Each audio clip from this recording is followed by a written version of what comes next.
Everyone, today I've got a video covering some foundational Linux commands that in any cloud engineering discipline, you're going to probably find yourself using probably every single day.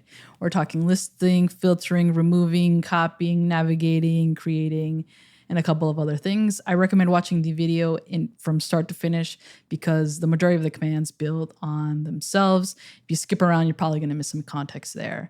Now, this is more so a general / beginner / basic type video, but I wanted everyone to have a foundation. That way, and we all start on the same page. That way, when I make more, videos on commands that are a little bit more specific to a certain discipline or a certain type of task or a little bit more advanced, you'll have this foundation to get you started, all right? With all that being said, hi, my name is GPS. I do cloud things, specifically cloud developer tool things at Microsoft. I love things like CLIs, VS Code, dev containers, GitHub Copilot, all that cool stuff.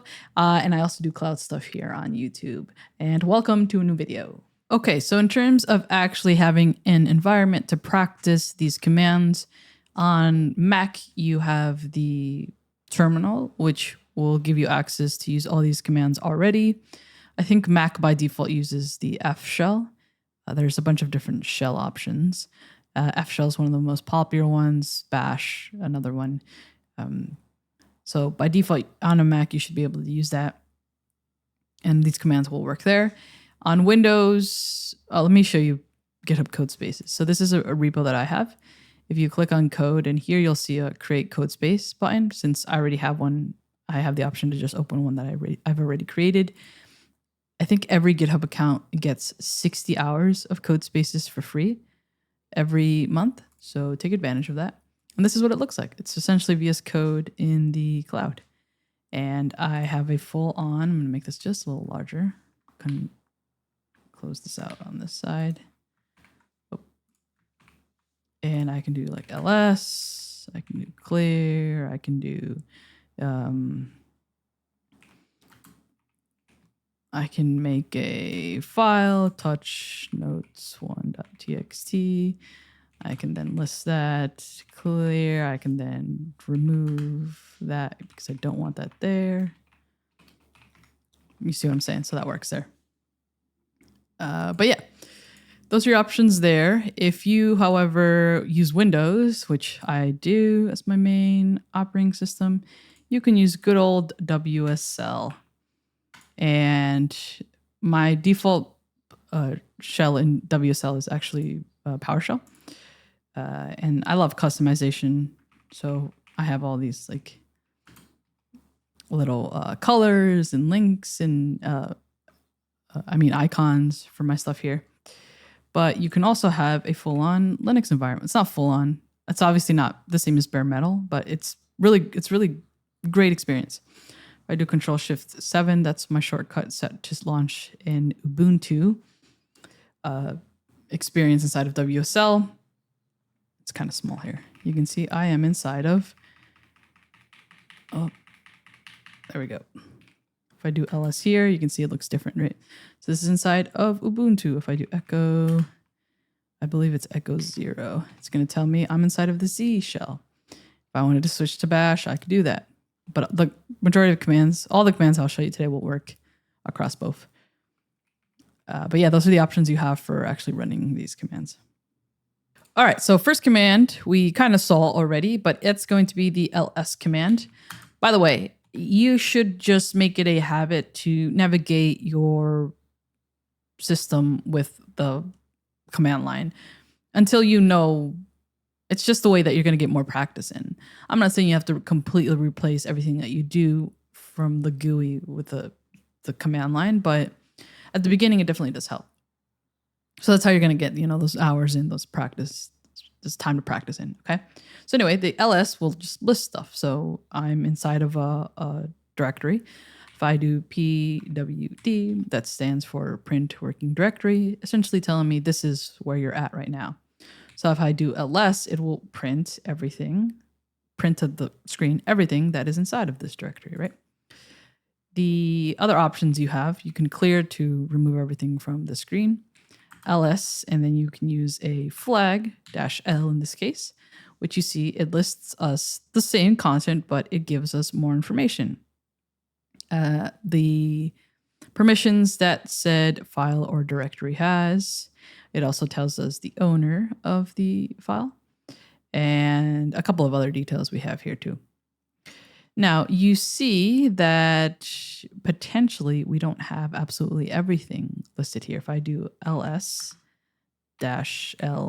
and then add a to the end, this is going to show us all of our hidden files as well. Hidden files are the ones that start with that period.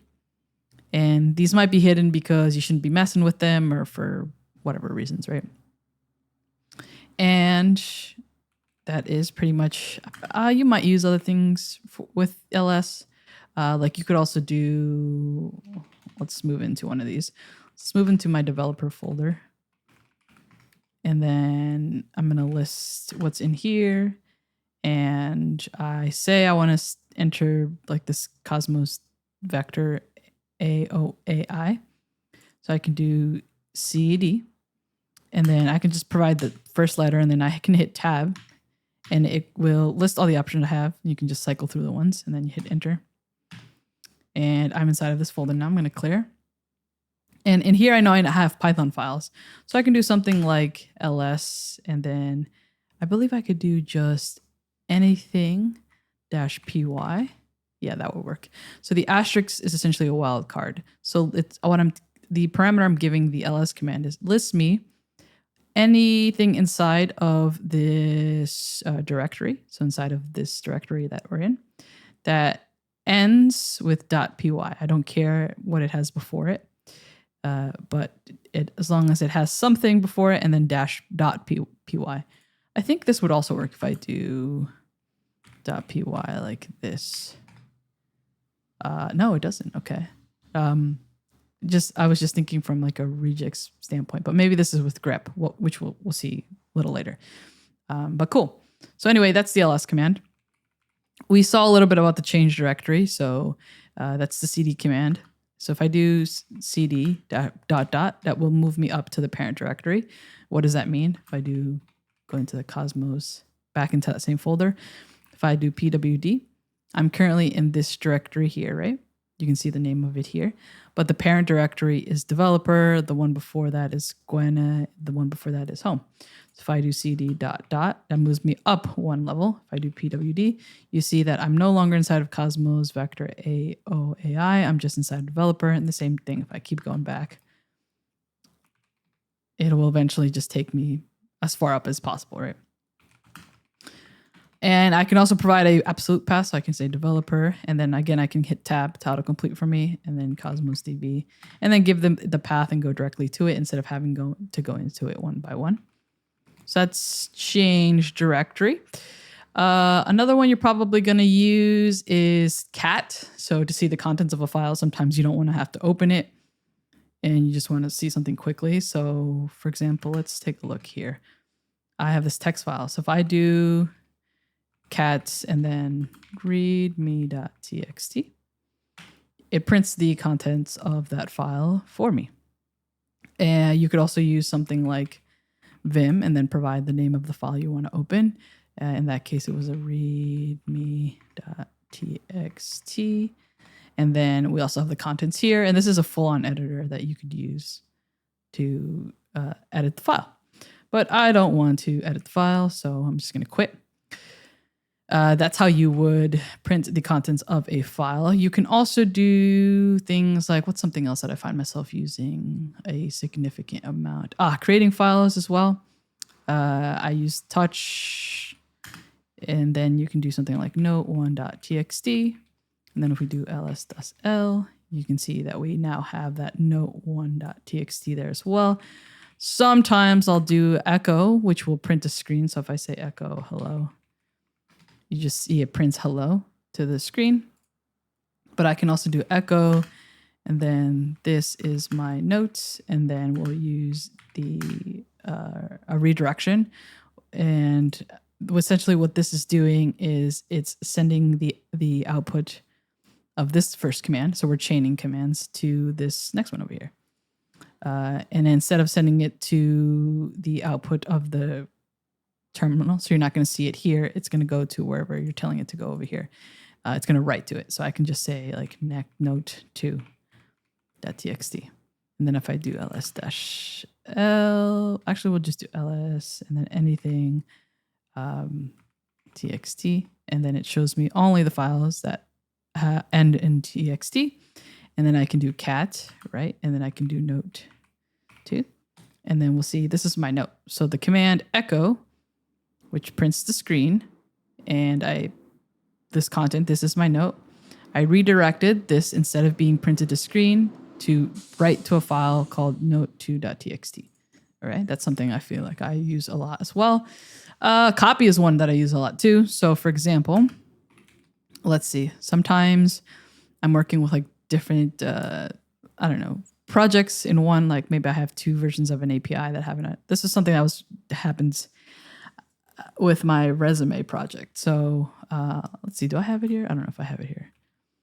Resume Duro.NET 6. I don't. Okay, so let's get it on here. So we can use a lot of tools also have their own CLIs. So for example, the GitHub has GH, which is their CLI tool, repo, and then we can do list. But the issue with this is that you see I have so many repos that it's just showing me absolutely everything here. So I'm going to clear, and then we're going to do some filtering. So I can still do GitHub repo list and then do a pipe. Similar to that redirection that we did before, a pipe will send the output of the command, the first command, to whatever is on here, the second command that you do. So what I'm going to do is grep, and then I'm going to provide resume. Grep is a command that allows us to essentially filter through the output or through text files. And in this case, what you do is you add the command grep, and then what pattern are you looking to find inside of your output. So if I do grep resume, you see that I have two projects here. And because the way that the GitHub repo list command works is it gives you a couple of columns here, right? But let's say I don't want all of that information. You can continue chaining commands really until your heart. It's like, it can be like an art, to be honest. So I can do another pipe, and I can use AWK. AWK is almost like a programming language. It is quite powerful when it comes to filtering, but I can use AWK to format this text a little bit more. So I can say, I think it's square brackets. I'm pretty sure it's square brackets, and it's a space here. And then print just the first column, which would be $1 space. And then you can see it is different than the last output, right? So we'll step through that once again. We'll go here, GH repo list, and you see this gives me all my repos. You see I have 1, 2, 3, 4, and more columns. I'm just going to make this a little smaller, and it's probably going to be a little bit more valuable for us to see it a little smaller. So clear. Okay, so I'm going to go back to that command. We're going to start with that first one, just so you can see the power of actually chaining commands together. And yeah, you see a bunch of columns. Again, a bunch of repos here. I don't want them all, right? Clear. What happened? Control C. Sometimes if it gets stuck like that, you can do Control C to start a new line. So we're going back here. We're going to continue. So now what we're going to do is just add the grep resume. And you see it only returns 2 repos because I only have 2 repos that have resume inside of the name, but it has all these other columns that I don't want. So then I tag on that last command, which is that AWK, and I'm telling, okay, AWK, I want you to only print the first column of the output that I have here. And then I could also say, oh, I want the second column, right? And then you have the second column as well. So, oh, but it like cut off the space here. Interesting. I'll have to do a full AWK video, but I think the spacing, yeah, it's got to be something like that. What happens if I do the third one? All right, so most likely what's going on is the delimiter. So essentially the space between here is, I don't really know what it is. So it's only picking up, it's probably like white space or something, which is why it thinks like this is separate and this is like like this is column 2, 3, 4, 5. So if I did like column 5, it'd be like another random word here. Yeah. So again, AWK is almost a full-on programming language for filtering. But yeah, you can kind of see how it becomes useful, right? If anything, this should encourage you to go and watch more AWK stuff. Okay, so what was my point in getting this? Oh, okay, so I wanted to GitHub repo clone, and now that I know the name of the repo that I want, I can just say made by HPS / oh, you know what? Let's do this. Okay, because saving to a variable is a useful thing to do too. So we'll go back here. We say we just want the first one, but I'm actually going to change this to be azure-resume. That way it only returns me one list item here. What I can do is I can save the output of one command to a variable. So let's say repo name is going to equal, and then I have to do a $, and then I think this is called a oh my goodness, I forgot. It's like a computed command, something like that. But essentially, you're taking the output of one command and you're saving it into the variable. And what you're going to do here is provide this command that you did above. So GitHub repo list, and then I just want you to return the one that has Azure Resume in it, and then I just want you to return the first column because that has the name. Print -1. This becomes really useful for like in the context of Azure, for like resource group names or for resource names in general that you find yourself using in scripts or whatever it is. Getting stuff like connection strings, saving them to variables, I don't know, things like that. I write that. Okay, so it saved it. So now if I do echo and then I do repo name. Oh, it didn't save. Hold on. Repo name, GitHub repo, UK print 1. Why did that not? AWK grep res Azure. Oh, I spelled resume wrong. Okay, here we go. Resume. There we go. Okay, echo repo. And whenever you need to call a variable, you have to use a $, first. And then if you do the $, and provide the first letter, again, you can do tab and it usually cycles through the ones that you have available to you, right? Okay, so now you see I've saved this. And if I do GitHub repo clone and then just provide repo name, it's going to go ahead and clone that for me, okay? So now I can move into, what is it made by? Azure Resume, right? And we have this in my folder. So if I cd into the backend, I was talking about copying files, and then we did all this. Okay, so I'm in the backend, right? And we're going to do list here. And you see I have 2 APIs. I have an API, which was the original version when I created the Azure Resume Challenge video. It was using the code that's in here. And then I created one for .NET 6. And I think I've updated that till 7. Maybe not. I can't remember. But if I list what's in API, you see here, and then I do SAPI 6 here, you see that the files are different, but sometimes there are stuff that repeats. So because the structure, I mean, it's still .NET, but right. Anyway, so sometimes what I end up doing when I create demos and I just update versions, I copy files, and because you need the same thing. So let's say that in, let's go to API. Here, I would need to have, for Azure Functions to work, I would need to create a file called local.settings.json, right? And then in here, I could also just do, actually, I'm not going to add anything to the file, but I'm just going to go back to, actually from here. We'll say copy this same file, local.settings to, we want to copy it to my API net 6 folder as well. So I will have to give it that path to where it needs to copy. But remember that we are in API, which is a level inside of here. It's a child inside of this directory. So we have to move back up, right? So I can do copy the file name, and then I'll say move back up to API net 6. And if you tab through it, it'll show you that. And then just hit enter. And then if we list here, you see that the file is still here. But if we go back we'll go back up to the parent directory, and then we'll go to net6. And we'll just clear here and we'll do ls-l. You see that the file is also here as well. These are individual. It's not like you edit one and the other one also changes. But sometimes I find myself copying that stuff. Did we do remove? Did we delete stuff? I can't remember. Remove local.settings.json and then ls-l. You see that the file is not there anymore. Let's go back one more and let's make like a test.